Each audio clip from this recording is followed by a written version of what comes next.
Fellow Starlight, ever known someone gifted with a silver tongue and charisma that is so magnetic has a bit of an ego behind it? Then you've probably encountered someone like my character called Nyx. He is extremely extroverted and will hype you up during intense situations or moments of self-doubt. In the comic that I'm making, he is the best friend to one of the main characters and his passion is in music, where he is the DJ at a local bar called Nightcrawl, and he has the goal of being the best DJ in all the realms. Here's a quick preview of some of the concept art from Nightcrawl, and just before you enter it's just covered in lots of vines, so it's like a hidden place where only the coolest people can hang out. His DJ setup is unique as he likes to use arcade machines as music selectors, so if you grew up in the early 90s and 2000s, in fact they're still around anyway, the Dance Dance Revolution machines had this selector on the screen. However, when he does select one of the beats on the arcade machine, a CD is projected into the sky, and it's in the distance for people all over the dance floor to see. This is just for a little bit of pizzazz, just to let other DJs on the dance floor know that he's the best. He also has a pair of icy blue drumsticks that have the unique ability to make a beat out of anything.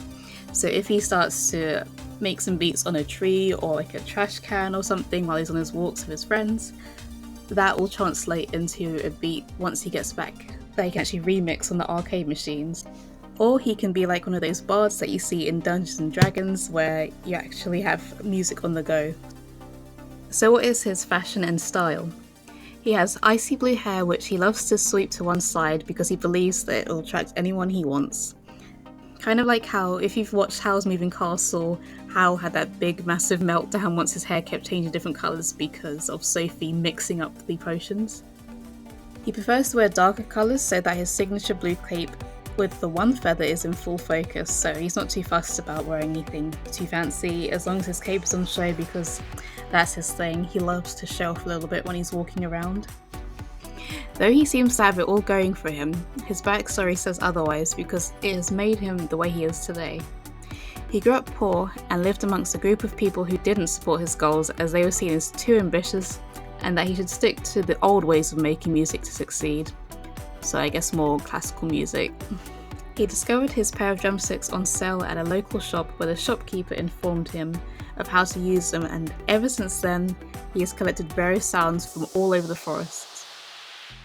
He's always on the lookout to keep things fresh on the dance floor because his ego is very easily bruised when people are sitting down and not getting hyped up from his music.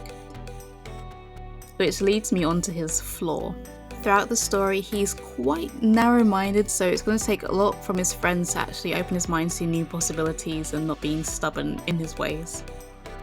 So that's all I have to cover about Nyx for now, as the rest will be in my story. In my next videos I'll be moving on to the main characters, so if you enjoyed this video please check out the rest in the playlist, and I'll see you in the next one.